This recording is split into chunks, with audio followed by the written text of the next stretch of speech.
there's a certain way that Jesus taught. Sometimes he used parables so that the natural side of, or the spiritual side of what he was trying to explain or what he was trying to teach could be understood. As if he just went straight spiritual to teach those around him or to teach disciples from a level of where he was, then there was a chance that they could not get it. That's why I said there are a lot of things I have to tell you, but you cannot bear them now. So sometimes Jesus had to teach from a parabolistic type of way so that those that he was teaching could grab an understanding of what he was saying.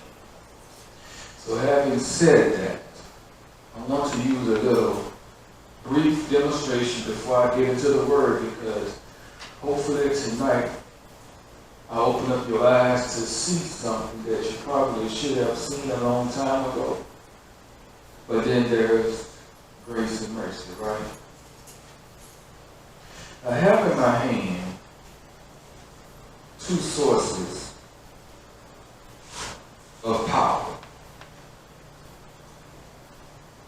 I have in my hand two sources of power. I want everybody to look at these sources of power. I have two sources of power in my hand.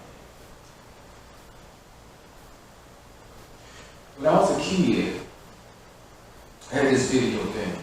I was like a technology tech, learn some things on my own and sharing this for a reason.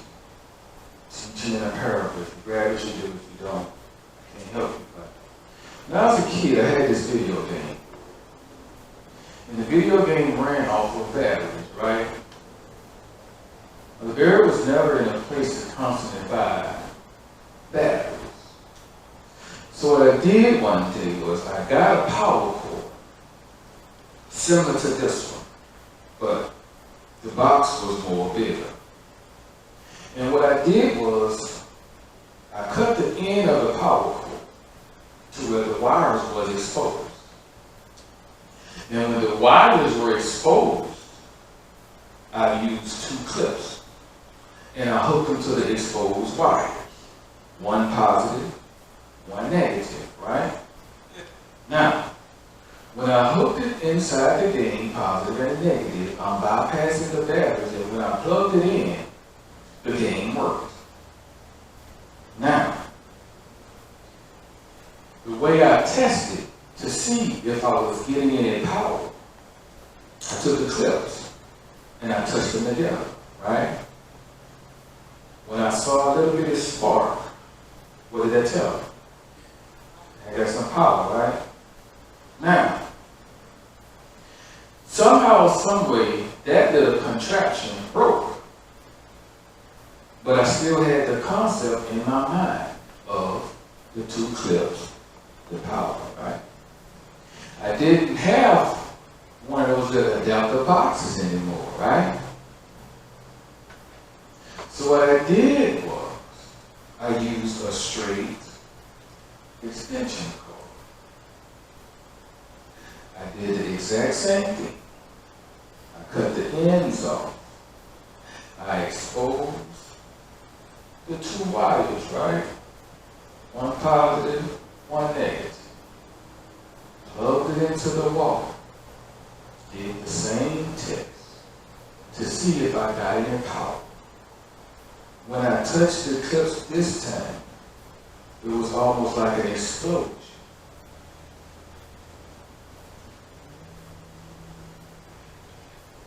I got a little spark from the adapter box.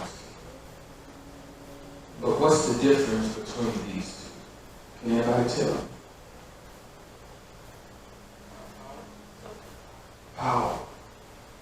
See, with that adapter box, the power had to go all through the box, circulate all around before it goes through the wires, right? I'm sharing this story for a reason, and hopefully you're going to grab something tonight.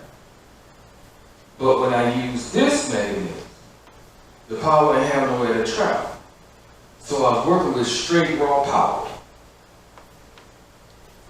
Now, let's get into the word. Hopefully you grab hold to the revelation, but let's get into the word. The title tonight is Underestimated Power. Underestimated power. It's a very dangerous thing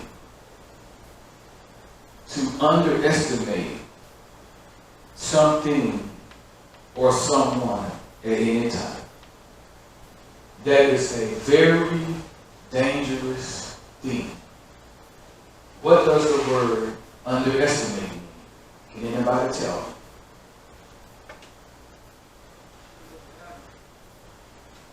To place a value, a too low of a value on. Simple. I got another definition, but that's simple. To place too low of a value on. That's what you do when you underestimate something. And 9 out of 10, 10 out of 10 times, when you underestimate something, you're looking for destruction to come because you did not take it serious. Instead of you doing your research, or instead of you taking that situation serious, you underestimated it. And the end result was bad. Now, let's go to the book of Luke. What's the title? Underestimated Power. Let's go to the book of Luke. Luke 10 and 19.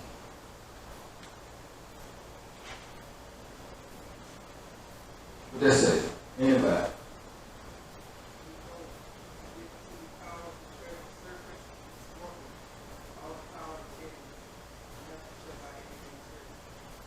Somebody read it again.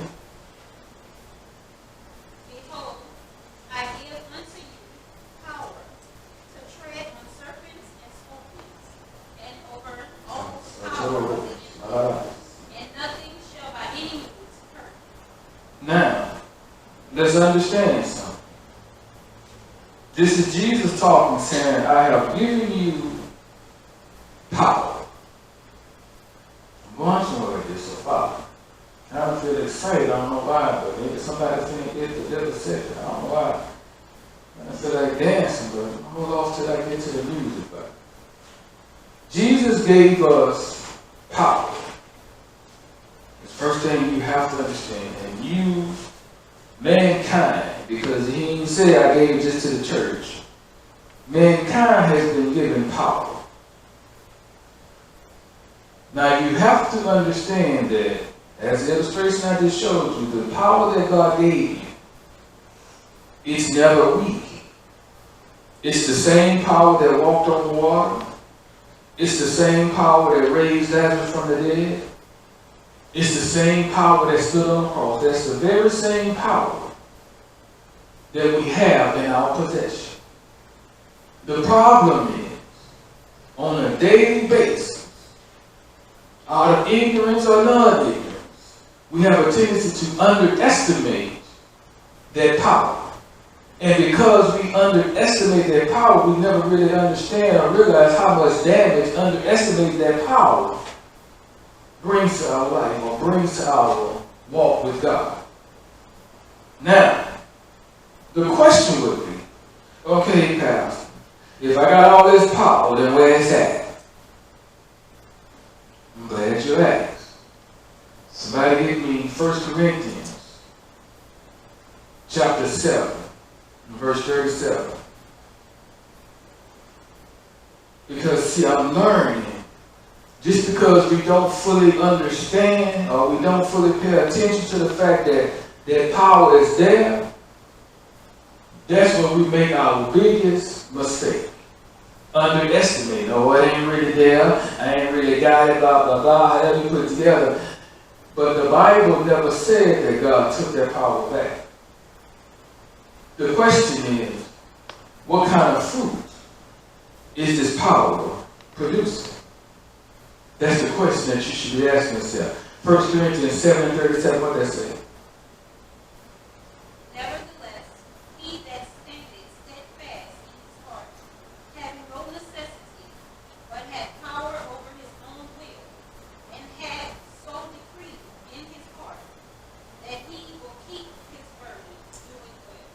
Read it one more time. Nevertheless, he that standeth steadfast in his heart, having no necessity, but hath power over his own will. Stop right there. Power over his own will. That's a lot of power. The problem is you never pay attention to the amount of power that you really have. And the thing that stands out to me and the thing that I need to paint, you never pay attention to the fact that that power, hold that thought. Let's go to the book of Genesis because I want to show you something. Because see, what's the title? Underestimated power. See, this power that God has given us, if you don't really pay attention to it, you operate in that very power. But instead of you doing good, you can do some damage. What 3 and 7 say, Genesis? Anybody? And the eyes of them both were open, and they knew that they were naked. And they sewed fig leaves together and made themselves aprons. Read verse 6. And when the woman saw that the tree was good for food, and that it was pleasant to the eyes, and a tree to be desired to make one wise, she took of the fruit thereof, and did eat.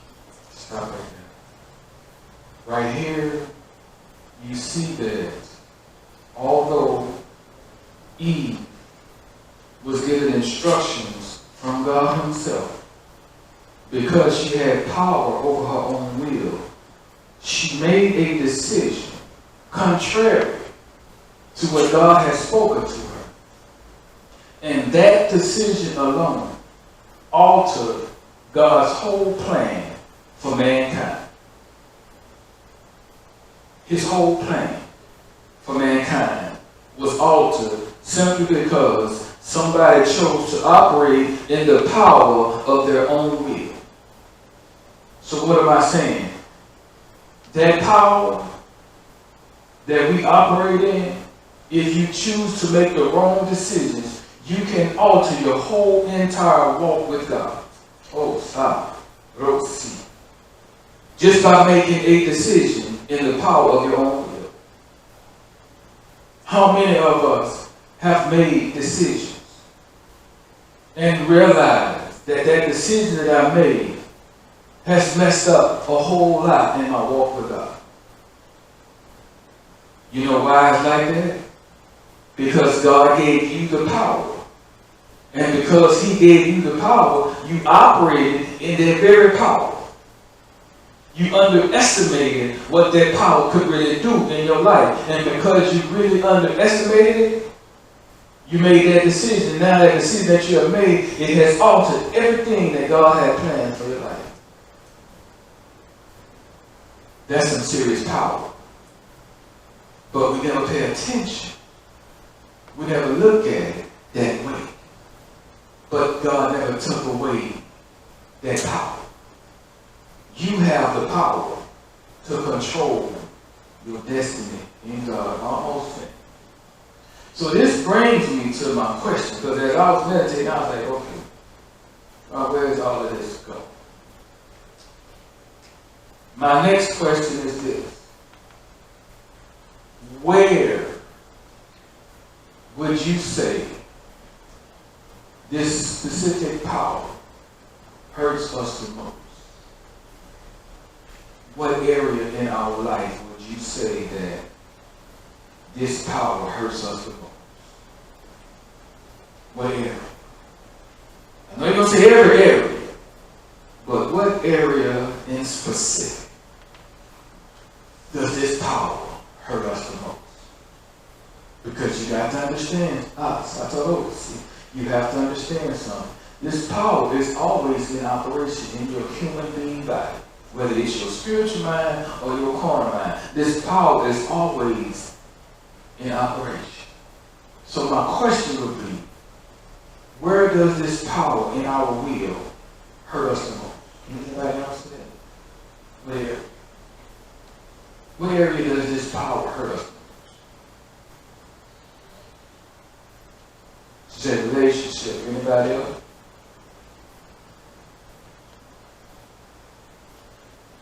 We're talking about underestimated power. I was there one time. Walked away from God. Walked away from the church. I was operating in my own power. But my question is, what area is this power hurting us the most? I'm going to ask the question differently. What is the one thing that God desires to constantly do in our life? Anybody?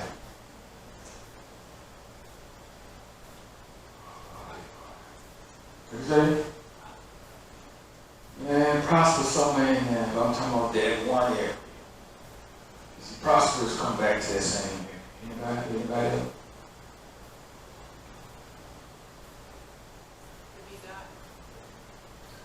To be God. Anybody else? The one area that this power fights us from both sides is deliverance. That's the one area that this power fights us the most, and you're going to learn why tonight. That's the one. Now I tell you that this power don't fight, but that one area, is where the fight is the hardest. Let's put it to the text. How many in here still waiting to be delivered in certain areas? Not that you have to raise your hand, but just to make you see. That one area is the very area that this power tends to fight us the most. But tonight I'm going to show you how it fights.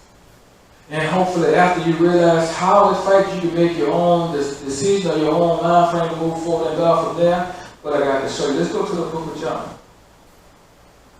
Now give me John 14. 14 and 6. Somebody give me 1 John 5 and 7. Somebody give me Ephesians 6 and 17. Did I never look at it like this? But I'm looking at it like this from now on. So any area that I have been delivered in, I'm going to stay delivered. In any area that God sees fit to do, I'm going to stay delivered. Why? Because I know now. I know. John 14 and 6 says what?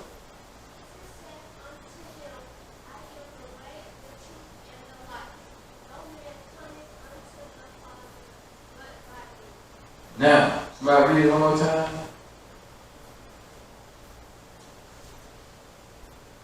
Jesus said unto him, I am the way, the truth, and the life. No man cometh unto the Father, but by me. I am the way, the truth, and the life. That's what he said, right? Now, according to 1 John 5 and 7, we should know what it said, right? Basically, the three agree to be what? One, right? So basically, Jesus, this is God saying right here, I am the way, the truth, and the life, right? Now, Ephesians 4 and 6 and 17 says what? And take the helmet of salvation and the sword of the Spirit, which is the word of God. I'm going somewhere with this. I need to open up your eyes some. So, we know that the three agree to be one, right? So, but basically, God is His Word and the Word is God, right? Would you agree with that? Now, because Jesus said, or because Paul tells us in Ephesians that the Word of God is the sword, or the Word of God represents the sword, I can basically have a piece about saying that Jesus is some type of sword because Him and the Word are one, right?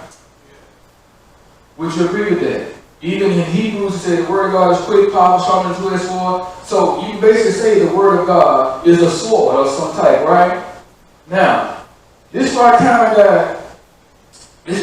got interesting. Let's go to the book of Matthew, because see, now that you can honestly say that Jesus in the realm of the Spirit, because He is the Word of God, He represents the sword of the Spirit, which is the Word of God. Let's look at something. Let's go to the book of Matthew. Let's look at chapter 10. Let's start at verse 34. Listen. I got a question. Go ahead. Think not that I am come to send peace on earth. I came not to send peace, but a sword. My question is this. And I was like, oh, that's a really good. That's in my conversation. But this is my question.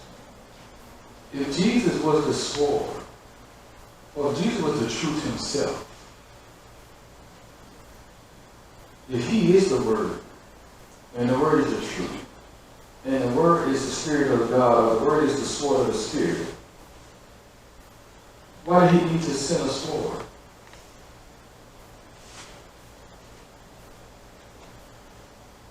If he is the sword, or if he is the truth, then why did he need to send another sword?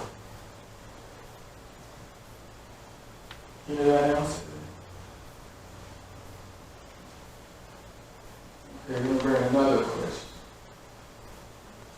What does this specific sword represent? Because you got to understand. He said, I am the way, the truth, and the life. The word of God is the sword of the Spirit, sharper than any two-edged sword. So if Jesus is already the truth, and he already represents a sword, and he can cut through and separate the bone from the marrow, and he can do all of it, why did he have to sin, or say, I was sin, a sword? Why? Seems like to me, he should be able to do the work himself. Because he is the sword, right? He is the word. He is the truth. There is no other way to get to God but by him, right? So why does he need to send a sword? Why? Anybody answer that? Why? What does this specific sword represent? Because see, if we can find out what this sword represents, then maybe we can kind of see why deliverance still hasn't yet showed up in my life. Maybe we can see the purpose of this specific sword, then maybe we'll understand the purpose of why this sword has to be. Anybody else? Why this sword? I'm almost finished. Why another sword? Anybody? What is that?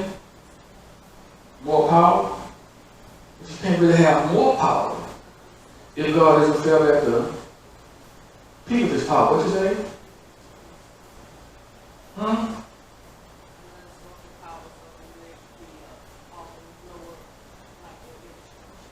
Another source of power? Anybody else? Can you send another source of power different from the one that's like maxed out? Anybody else? Just swore to deal with itself. Anybody else? Very interesting. Some good responses. Very interesting. Let's read it further. Keep reading from 34. Let's find out what this says. For I am come to set a man at variance against his father, and the daughter against her mother, and the daughter-in-law against her mother-in-law. And a man's foe shall be they of his own household. Stop right there. So if you really pay attention to this sword that Jesus is talking about, it has something to do with some kind of division. It has something to do with dividing A from B, right? Dividing mama from daddy, or sister from brother, or mama from daughter. That's some kind of means of division. Stop. That's what I was seeing. I was like, okay,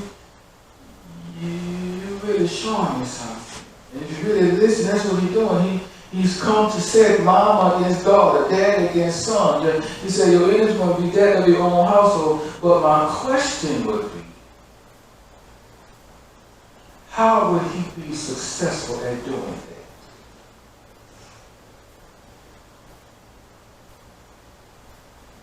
How? If me and you living in the same house, excuse me, y'all, somebody's going to get to this. If me and you living in the same house, how can Jesus come along and successfully divide me and you?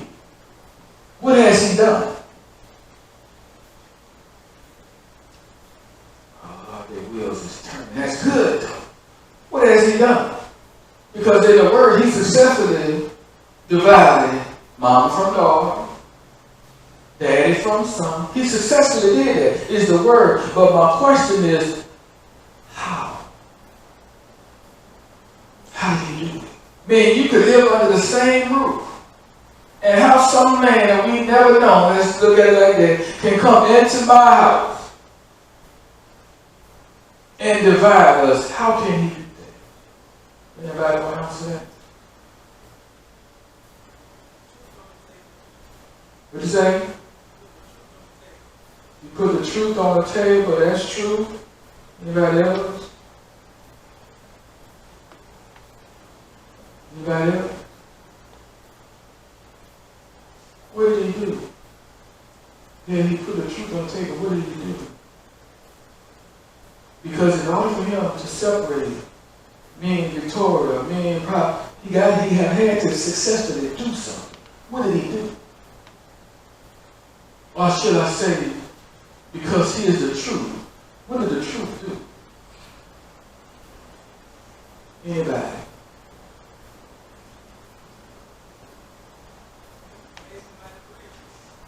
I'm not really looking for to set somebody free. What did the truth do?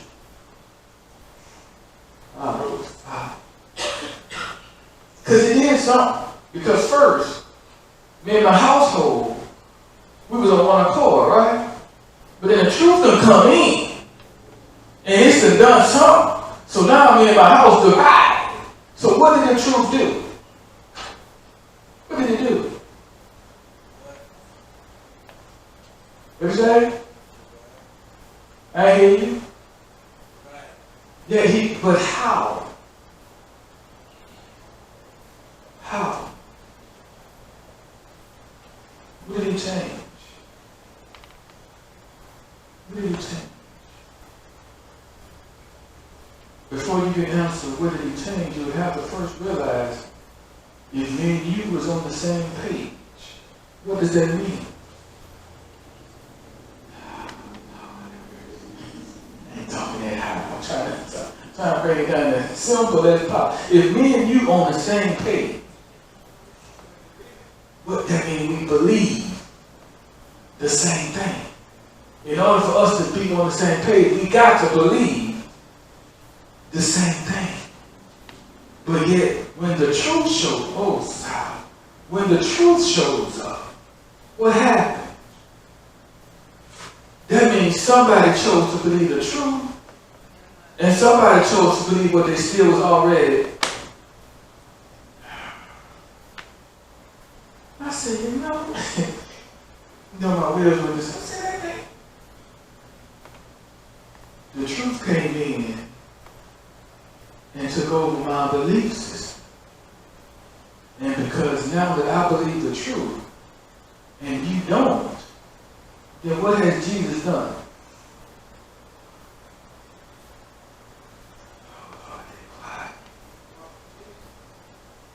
He has divided them. Now I'm going somewhere with this chart. He has divided them. Because whether it's me or whether it's you, somebody grabbed a hold to the truth. And because somebody grabbed a hold to the truth, the opposite vessel chose to still believe what they were already believing, thus causing division. But see, then it goes back to what we talked about. What's the title? Underestimating power. See, I have the power whether or not I want to believe the truth or not. See, I have the power to make that decision. If I choose to believe the truth, then guess what? I can be delivered. But in that same power, if I choose not to believe the truth, then guess what? I'm going to stay where I am. And see, that's why so many have yet to get divinely delivered. Because when the truth is presented to you, you have the power to either choose to believe or the power to disbelieve. And I saw this in operation just the other day. And I'm not putting her on the pet. I saw this. I was ministering to you the last. I saw this in operation. And all I did was what? Put the truth on the table. And I, with my own, I was looking at what I was looking at. But I saw with my own eyes how the truth was create a situation whether you're going to believe me or not. And see, that's why so many can't get really truly what? Delivered. Because when the truth is presented to you, you have the power. The problem is, you're not recognizing the problem is you're underestimating the power that you have. But just because you're underestimating, that don't mean you're not operating in it. It's there. If you choose to believe the truth, then you can get delivered or you can get set free. But the minute you choose, somebody read me. Let's go back to Genesis, because I want to show you something. Genesis, what I say, 3? Because I'm almost finished. That's Genesis what? Somebody read 3 and 6 and 7. Watch this here.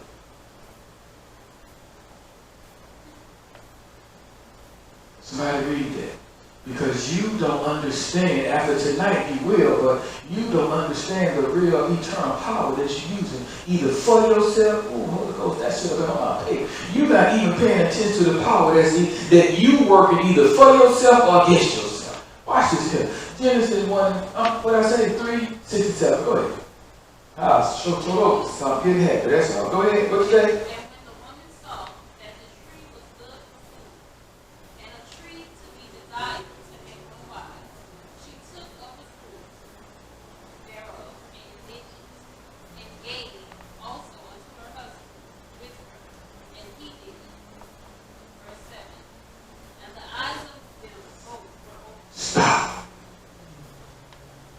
Why didn't it say in verse 9 or 10 or down the road or a year later that the decision that they made changed something?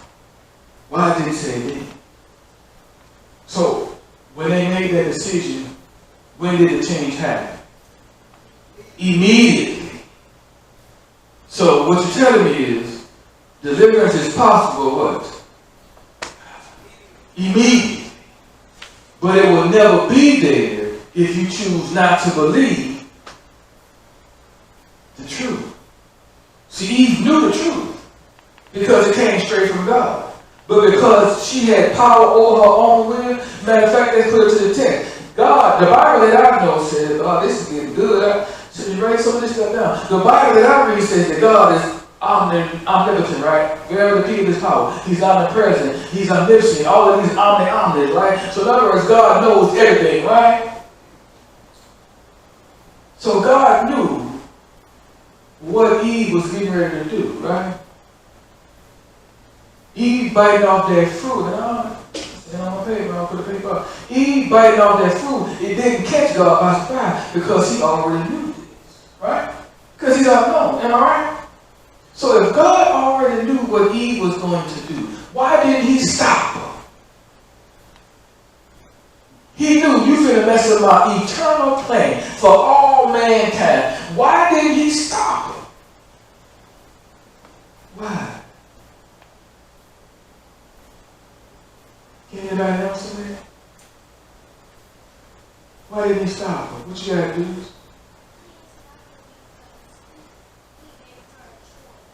if she had her own power? Why do you think God tells us to be, when it comes down to faith, all faith is believing, right? Why do you think God tells us when it comes down to faith to have a childlike faith? Because if you tell a child the right thing, what they going to instantly do? They going to believe it. But us grown up, I ain't right. Because we have the power over our own will. So as I'm done, going to my seat, I got 3 questions. And all these 3 questions lines up with your power. All 3 of them line up with your power. Remember I said I can come for that all starts. Now if you figure something out in your own walk, and you need me to touch and agree, then hey, that's going to be the will of God. But all 3 of these questions is stem from your power. First question. What truth have you rejected?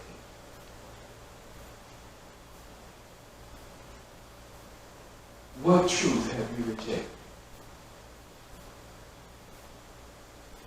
Second question. Still talking about your power. What's the title? Underestimated power. My second question still deals with your power. My second question. Have you altered your entire walk with God? Have you altered your whole entire walk with God? Talk about your power. My third question. Have your rejecting the truth hindered your divine deliverance? Talk about your power. Has your rejecting the truth hindered your divine deliverance? Talk about your power. See, we underestimate that power that God gave us. We don't pay attention to the power that God gave us. But it's that same power that can either write your destiny to a positive note or mess your destiny all up. It's that same power. See, with that same power. I'm done this.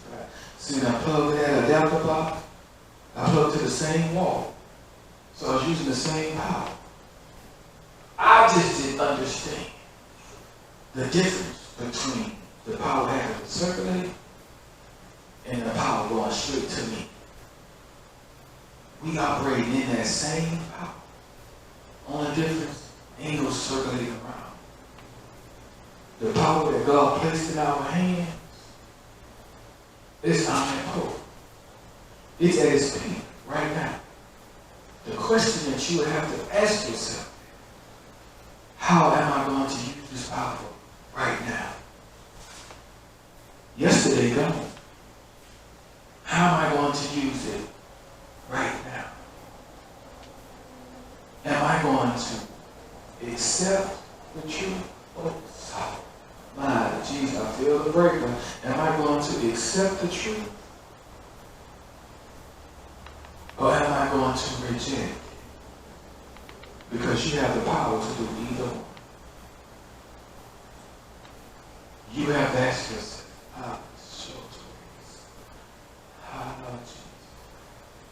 how am I going to use my power today? He's here. How am I going to use my power today? How am I going to use it? Am I going to use it to get set free? Or am I going to use it to stay where I am? How am I going to use it? Because the choice is yours. It's yours. So there is anybody,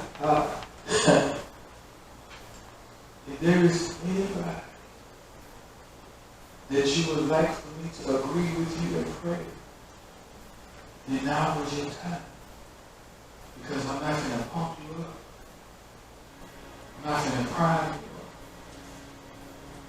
up. You have the same power in your hand that I have in mine.